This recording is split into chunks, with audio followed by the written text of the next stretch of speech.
Good evening friends. आज की class में हम लोग जैक बोर्ड के द्वारा पूछे गए क्लास 9 के क्वेश्चंस को देखेंगे और ये जो सेशन है 2025 टू 26 का क्वेश्चन रहेगा। तो चलिए आज की क्लास को हम स्टार्ट करेंगे। फर्स्ट क्वेश्चन है, निम्न में से कौन अपरिमेय संख्याएं हैं? जो अपरिमेय वाली संख्याएं होती है वो रूट्स में होती है। तो आप देख लीजिए 4 जो है वो 2 का रूट 4 जो है वो 2 का रूट होता है। 9 का हो गया 3, सो ये नहीं होगा। 4/5 भी नहीं होगा। रूट 7, यस रूट 7 किसी का भी स्क्वायर नहीं है, सो रूट 7 इसका राइट आंसर होगा। नेक्स्ट है 0.12 पर बार। तो जितनी संख्याएं होती हैं उतना ही 9 नीचे, जितनी संख्याओं पे बार होता है उतने ही संख्याएं में 9 नीचे लिख दिया जाता है। तो इसको अब हम डिवाइड करेंगे तो 3 4 ज़ा 12 एंड 3 3 ज़ा 9, 3 3 ज़ा 9। नेक्स्ट सो अब ये डिवाइड नहीं हो सकता है, so right answer is 4/33। So option number C is right answer. Next इसे मल्टीप्लाई करना है। देखिए आप इसे मल्टीप्लाई करते हैं तो जो रूट वाली संख्याएं हैं वो रूट वाली संख्याओं से ही मल्टीप्लाई होता है। तो 3 and root 3 into root 3 is 3, तो 3 3 ज़ा 9, so right answer is D. Next the value of 81 to the power 3/4। So 81 को अगर हम डिवाइड करेंगे तो 81 को आप डिवाइड कीजिए। 3 2 ज़ा 6 एंड 3 7 ज़ा 21, 3 9 ज़ा 27 एंड 3 3 ज़ा 9। सो वी कैन राइट 81, एक मिनट ब्लर हो गया, 81 is equals to 3 to the power 4 and already बाहर आपका 3/4 है। सो 4 4 कैंसिल आउट हो गया, 3 टू द पावर 3 आ गया, ये जो कि होता है हमारा 27। So right answer is A. Next question, निम्न में से कौन बहुपद है? जब बहुपद की बात करते हैं पॉलिनोमियल में तो वेरिएबल जो होता है वो हमारा एक होल नंबर होना चाहिए। जबकि आप फर्स्ट वाले ऑप्शन में देख रहे हैं तो इसे हम लिख सकते हैं x टू द पावर -1। सो ये होल नंबर नहीं है तो ये आंसर नहीं होगा। नेक्स्ट अगर की बात करें तो देखिए x टू द पावर 2 है, सो ये होल नंबर है। x टू द पावर 1 है, ये होल नंबर है। सो आपका बहुपद जो होगा वो ऑप्शन नंबर बी होगा, सी डी नहीं होगा, बिकॉज यहाँ रूट में है और ये भी 1/2 है, होल पावर होल नहीं है, सो ये आंसर नहीं होगा। नेक्स्ट है क्वेश्चन 6, x का वैल्यू जो है वो 0 पुट करने को बोल रहा है। तो जब हम इसे 0 पुट करेंगे तो ये हो जाएगा -1, यहाँ 0 पुट करेंगे तो ये हो जाएगा +1। अब -1 into +1 is equals to -1, so right answer is ए।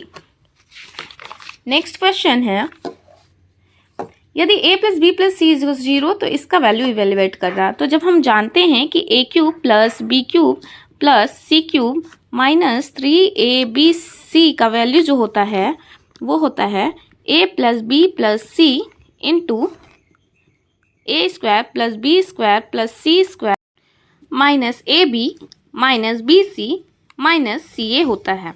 अब आप देख रहे हैं जब इसका ही वैल्यू 0 हो गया तो हम 0 से किसी को भी मल्टीप्लाई करें तो आंसर जो होगा वो हमारा 0 ही होगा। तो होल का जो वैल्यू हो जाएगा वो 0 हो जाएगा। सो आंसर ए आपका राइट आंसर है। नेक्स्ट है, इसका गुणनखंड ज्ञात करने बोल रहा है। सबसे पहले फर्स्ट एंड लास्ट को मल्टीप्लाई करेंगे तो ये 12 आएगा एंड 12 को ऐसे तोड़ना है जो कि बीच में 1 आ जाए। तो ये 3 एंड 4 में तोड़ेंगे तो ये बीच में 1 आ जाएगा। सो माइनस का 1 लाना है, सो बड़ी संख्या -4 रखेंगे एंड देन +3।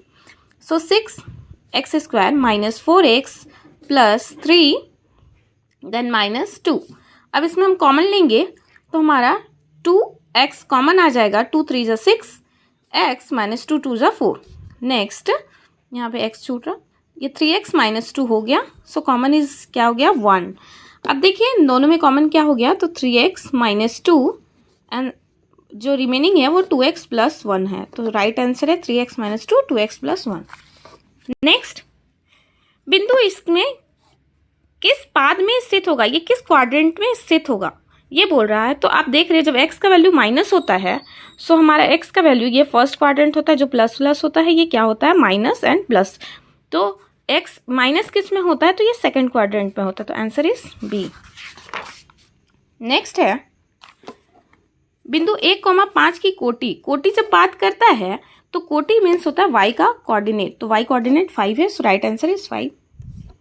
निम्न में से कौन रैखिक समीकरण है? रैखिक समीकरण मतलब जो वेरिएबल है उसका पावर 1 होना चाहिए। सो वेरिएबल का पावर 2 है, सो नहीं होगा। यहाँ भी वेरिएबल का पावर 2 आ जाएगा, सो नहीं होगा।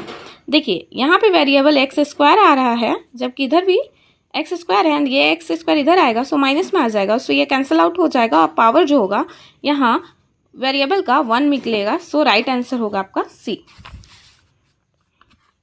नेक्स्ट देखिए, इसे बोल रहा है तुलना करके एबीसी का वैल्यू निकालने। तो अगर हम यहाँ पे देखें तो x का जो कॉफिशिएंट है वो a है, सो इसमें x मिसिंग है, सो x का जो कॉफिशिएंट होगा वो a का वैल्यू हो जाएगा 0।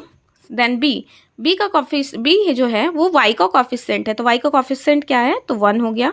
एंड c जो है वो कांस्टेंट है, सो कांस्टेंट क्या हो गया तो -2। सो आपको ये दिख रहा होगा ये कि option number A is right answer. Next 3x + 2y = 12, ये किसमें वैल्यू पुट करे तो ये मिलेगा। तो आप देखिए 3 वैल्यू पुट कीजिए तो 3 × 2 = 6 हो गया एंड 3 × 1 = 3, 6 एंड 3 9 हो गया, सो फर्स्ट नहीं होगा। नेक्स्ट x के जगह अगर हम 0 पुट करते हैं तो होल टर्म 0 हो गया और ये जो हो गया 3 × 4 = 12, so right answer is B. ये आप देख रहे हैं LHS = RHS आ जा रहा। नेक्स्ट है x का वैल्यू 2 और y का वैल्यू 1 रखने पे समीकरण इसमें k का मान बताना है। तो x का वैल्यू क्या रखने बोल रहा है 2, तो 2 × 2 = 4 हो गया एंड y का वैल्यू 1 रखिए, 3 × 1 = 3, 4 एंड 3 क्या हो गया 7, सो राइट आंसर इज सी। एक बिंदु की विमाओं की संख्या होती है, तो जब हम एक जीरो या पॉइंट में डायमेंशन की बातें करते हैं तो इसमें डायमेंशन 0 होता है बिकॉज इसका ना लेंथ होता है ना ब्रेथ ना हाइट, सो आंसर इज 0।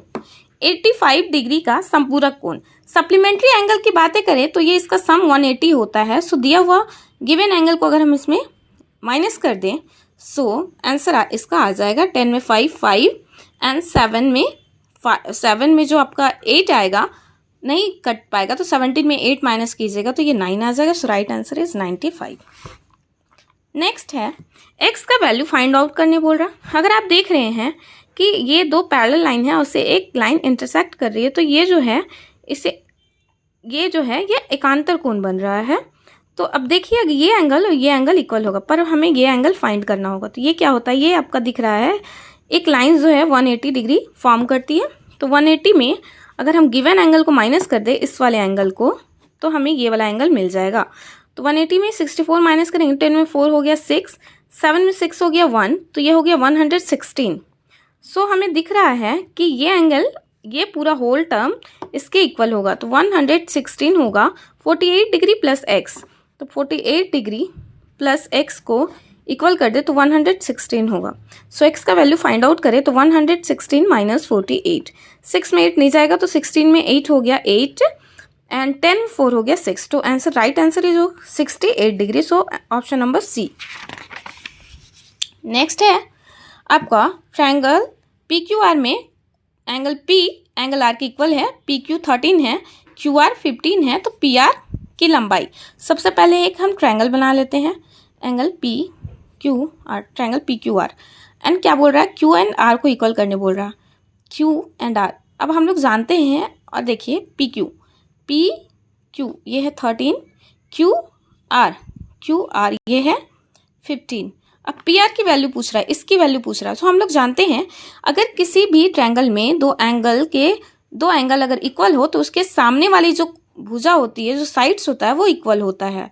सो ये दोनों जो साइड्स है वो इक्वल होंगे। अगर ये 13 है तो ये भी कितना होगा 13। सिमिलरली यही होता है कि अगर साइड्स इक्वल हैं तो इनके सामने वाले जो एंगल होंगे वो भी इक्वल होंगे। So right answer is 13। Next question जो है आप इसी फॉर्मूले पे बेस्ड है, जैसे मैंने बताया। ये देखिए पहले हम ABC बना लेंगे एंड एंगल A को बोल रहा है 50 डिग्री। नेक्स्ट बोल रहा है AC = CB, AC = CB। अब देखिए ये भुजा और ये भुजा दोनों बराबर, ये दोनों साइड्स बराबर हैं, तो अगर ये साइड्स बराबर है तो इनके सामने वाले एंगल भी इक्वल होंगे। अब देखिए हमसे क्या पूछ रहा है कि एंगल C का मान बताइए। अगर ये 50 है तो ये कितना होगा 50, पर हमें एंगल B नहीं पूछा है, एंगल C पूछा है। सो वी नो दैट कि एक ट्रायंगल जो है वो 180 डिग्री फॉर्म करता है। सो ये 50 डिग्री है, ये 50 डिग्री है, तो अगर इसमें 100 माइनस कर दिया जाए तो एंगल C मिल जाएगा। सो एंगल C कितना मिलेगा 80 degree. So right answer is 80 degree. देखिए ट्रायंगल OAP एंड OBP सर्वांगसम है, तो सर्वांगसमता का नियम पूछ रहा है ये।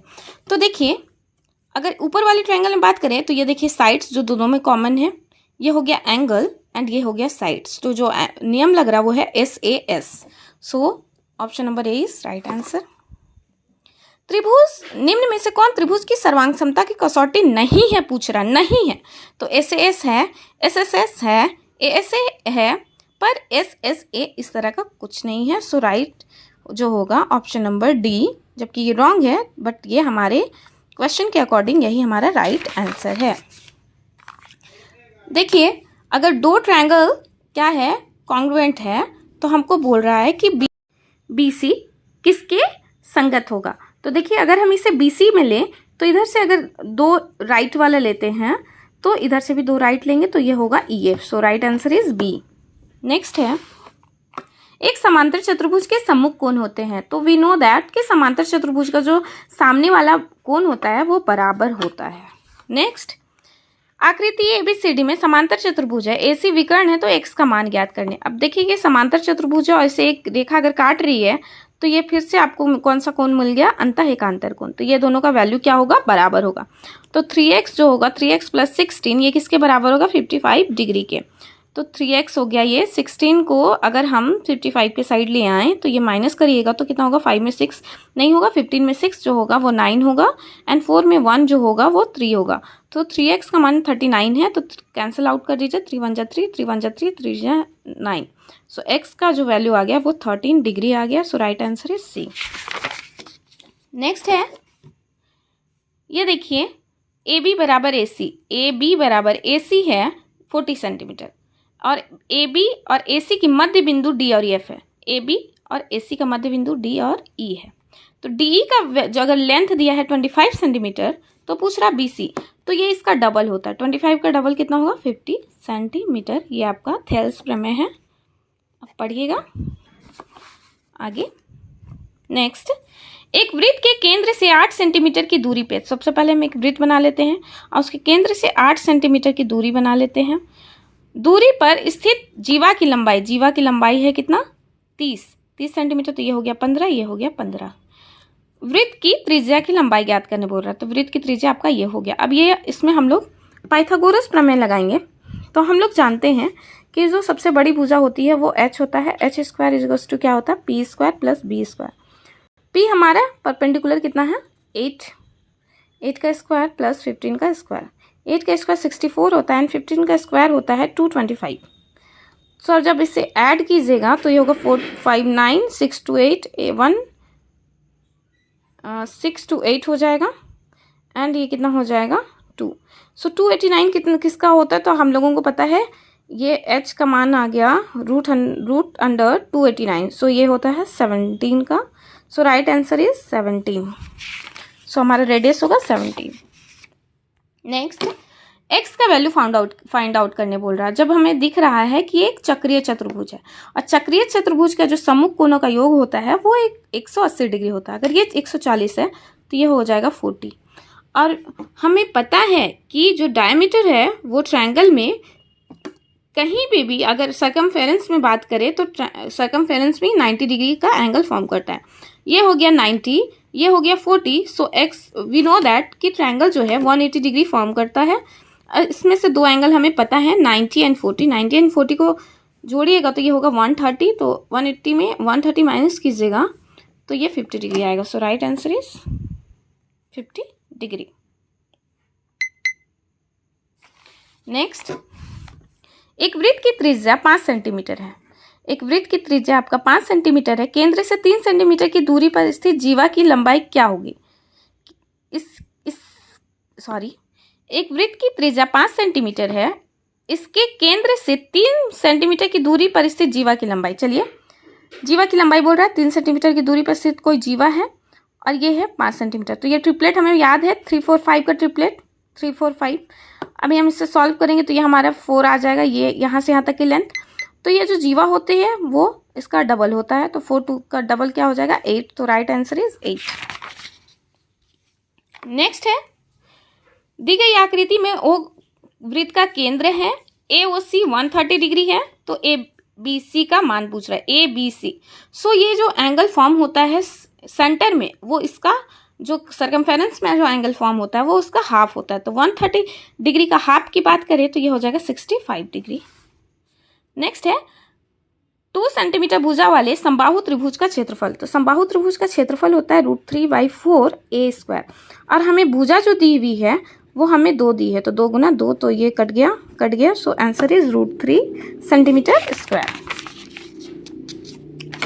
अब देखिए 5 सेंटीमीटर, 12 सेंटीमीटर एंड 13 सेंटीमीटर भुजा वाले त्रिभुज का क्षेत्रफल, ये 2 तरीके से आप निकाल सकते हैं, एक हीरोन के फॉर्मूला से भी, और दूसरा अगर आपको पता हो कि ये ट्रिपलेट है, और ट्रिपलेट एक राइट एंगल ट्रायंगल में ही फॉर्म होता है, सो हम लोग राइट एंगल ट्रायंगल के फॉर्मूला से भी निकाल सकते हैं। तो फॉर्मूला क्या होता है 1/2 इंटू बी इंटू एच। सो 1/2 हो गया, बी कितना हो गया, बी हो गया आपका 5 और एच हो गया 12। सो 2 1 2, 2 6 12, 6 5 30। सो राइट आंसर इज 30 सेंटीमीटर। आप हीरोन सूत्र से निकालिए, उससे भी सेम आंसर आएगा। आर त्रिज्या वाले अर्धगोले का कुल पृष्ठीय क्षेत्रफल। तो आर त्रिज्या वाले अर्धगोले के बाद जब बात करें तो इसका आंसर होता है 3πr²। ये फॉर्मूला है। यदि एक शंकु का व्यास 14 सेंटीमीटर है, व्यास मतलब डायमीटर, तो रेडियस कितना हो गया 7 सेंटीमीटर। तिरछी ऊंचाई मतलब लेंथ कितना दिया हुआ है 10 सेंटीमीटर। तो इसका वक्र पृष्ठीय क्षेत्रफल ज्ञात कीजिए। वक्र पृष्ठीय क्षेत्रफल शंकु का क्या होता है, तो πr_l। पाई का मान हो गया 22/7, आर का मान हो गया 7 और एल का मान हो गया 10। 7 से 7 कैंसिल आउट हो गया, ये 220 सेंटीमीटर स्क्वायर इसका राइट आंसर हो गया। So option number B is right answer. Next है, यदि किसी गोले की त्रिज्या दुगनी हो जाए, r से 2r हो जाए, दुगनी हो जाए, तो उसका आयतन कितना गुना हो जाएगा। तो गोले के जो आयतन होता है 4/3 πr³ होता है। तो 4/3 पाई r को लिख देंगे 2r into 2r into 2r। तो आप साफ देख रहे 2 2 जा 4, 4 2 जा 8, तो ये कितना गुना हो जा रहा है 8 गुना हो जाएगा। So right answer is C. Next है, एक अर्धगोला गुब्बारे में हवा भरने पर इसकी त्रिज्या 6 सेंटीमीटर से 12 सेंटीमीटर हो जाती है। दोनों स्थितियों में गुब्बारे के पृष्ठीय क्षेत्रफल का अनुपात। तो किसका पूछ रहा, पृष्ठीय क्षेत्रफल का अनुपात। तो गुब्बारा का पृष्ठीय क्षेत्रफल, गुब्बारा किस आकार का है, तो अर्धगोला। अर्धगोला का क्या होता है 3πr²।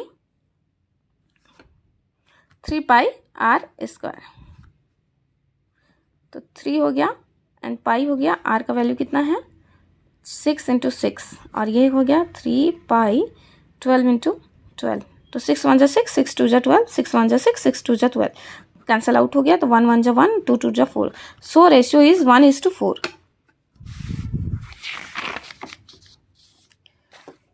वर्ग अंतराल 140 से 150 का वर्ग चिन्ह की बात करें तो दोनों को जोड़ देंगे तो ये होगा 290 डिवाइडिंग बाई 2। तो 2 1 जा 2, 2 1 जा 2, 2 4 जा 8, 2 5 जा 10। सो 145 इज राइट आंसर। दंड आलेख में दंडों के निर्माण में किसका महत्व है। तो दंड आलेख जब बनाते हैं तो हम लोग दंडों का निर्माण जो करते हैं इसमें इसका लेंथ का महत्व होता है कि हम इसे, ये इसका लेंथ शो करता है कि ये कितना है या कितना नहीं है। सो आंसर इज ए, दंडों की लंबाई का, दंडों की चौड़ाई सब में इक्वल होती है। आयत चित्र खींचने के लिए वर्ग अंतराल को कैसा होना चाहिए। अब इंग्लिश में देख लिया जाए थोड़ा, तो what should be the class intervals for drawing A histogram. तो हिस्टोग्राम जो होता है वो ओवरलैप होना चाहिए, बिकॉज फर्स्ट का अपर लिमिट, सेकंड का क्या होना चाहिए लोअर लिमिट, तो ये ओवरलैप ही होना चाहिए। So answer is B. Hindi में बात करें तो ये होगा अतिव्यापी, क्योंकि आयत चित्र क्या होता है बिल्कुल सटा हुआ। देखिए फर्स्ट का अपर, सेकंड का क्या होता है लोअर। सो होगा आंसर इज अतिव्यापी। आयत चित्र में आयतों की चौड़ाई क्या दर्शाती है। तो ये वर्ग अंतराल को दर्शाती है कि उसके बीच में कितना इंटरवल है। जैसे 145 to 150 हुआ तो ऐसा करके दिखाते हैं ना, तो ये दिखाता है कि कितना इंटरवल है इनके बीच। नेक्स्ट है, बारंबारता बहुभुज बनाने के लिए आयत चित्र में किस बिंदु को मिलाया जाता है। तो ये आपको बहुत आसान सा क्वेश्चन है, आयतों के ऊपरी मध्य बिंदु को मिलाया जाता है। हाँ, सो देख रहे हैं आज के वीडियो में हमने क्लास 9 में पूछे गए सभी 40 क्वेश्चंस को बहुत आसानी से सॉल्व किया। अगर आप इसी तरह का और वीडियो देखना चाहते हैं तो मुझे कमेंट सेक्शन में ज़रूर बताएं। आज के लिए इतना ही, बाय बाय, धन्यवाद।